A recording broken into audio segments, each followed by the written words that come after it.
want to do a little video and talk about this car over here. This is a 2014 BMW X1 xDrive 35i N55 motor. There's not much videos on these cars. There's this one dude, John Santiago, I believe. He's starting to do some videos, really nice produced videos. But you kind of have to really dig deep in the blogs, and you know, if you have one of these cars, figure out what you want to do for mods and stuff, because not many people really talk about this. I kind of want to talk about what I did to this car. The first thing I want to talk about is the intake. This is a Burger Motorsports intake. Ended up putting that in, and it's awesome. The car sounds great. You could really hear the turbos. Makes a little bit more power, but overall quite pleased. The only thing I wasn't too thrilled about is the screws for the mass airflow sensor. The little like bracket holding the brass piece to screw the screw in, that was a little bit loose, so I had to put some Bondo on it just to hold it in place. It's kind of, I don't know, pay $200 for an intake. You're like, well, what the fuck? Like, why isn't it perfect? But I understand it's manufacturing and shit happens. The other thing I want to talk about is Burger Motorsports again. I ended up, you see that little box right there? That's JB Plus.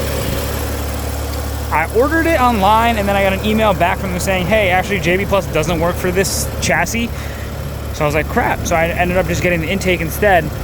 And then I met these guys through YouTube. They're awesome. They're called DIY Auto Galaxy, I believe. I'll link them in the description below. They have a sleeper X1, and they are awesome.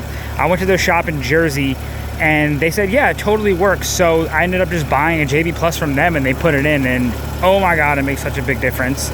I didn't end up going JB4 because I don't really plan on doing bigger turbo. I don't plan on doing front mounted intercooler. I don't plan on running meth. It's just kind of like a daily driver car I want to have a little bit more fun with. So I ended up just getting JB Plus, running 93 octane. And there's like a set screw inside that changes the resistance of the JB Plus. I turned it up all the way, and I run 93 octane, and I had no check engine lights, and everything has been actually quite well. The next thing I did was also Burger Motorsports. I ended up getting some spacers for the tires. So these are 15 millimeters in the front, but 20 mils in the back. I like them. They give the car a little bit more of an aggressive look, handles a little bit better. It has a nice, just wider stance. The wheels I'm running are staggered 19s, these BMW wheels. Actually, this was the only car on the East Coast with these wheels at the time of trying to buy it. A couple other things I did to it. So I ended up electronically disconnecting the flap in the back of the exhaust. Some people just pull the tube, and I don't recommend that because the tube is still pulling vacuum, and eventually it's just gonna fail. So I ended up just electronically disconnecting that. There's a little cover in the trunk. You just take it off, pop a few clips. And the last thing that I did was I ended up running the Alpina B3 software in this car. So what it does is when you're in gear, it shows you what gear you're in. Also, the car just shifts so much nicer, so much faster. It's really worth it. These guys over in Jersey, they helped me out with that as well. But yeah, I bought this car in January. It's a 2014. I just hit 50,000 miles on it. And these cars are getting like kind of rare. And the price was great on it. The car was like 16 listed and paid around 19 out the door with everything, all the fees and such. But I'm super happy with the car. The thing's a rocket ship. It flies compared to what it was stock. That JB Plus is really something for the money. I think it's like 180 bucks. Totally worth it. Super easy, plug and play. I definitely recommend, you know, turning the screw up all the way, but you have to run 93, otherwise the check engine light will go on.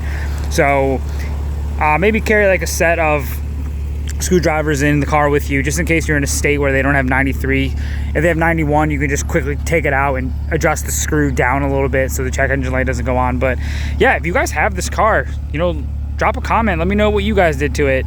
I mean, it's like kind of limited what you can do as far as my capabilities, but if you're someone like DIY Auto Galaxy, those guys are total professionals of working on cars, and they're amazing. And I'll link their description below, but they made a sleeper that is unbelievable, and how fast it is. But yeah,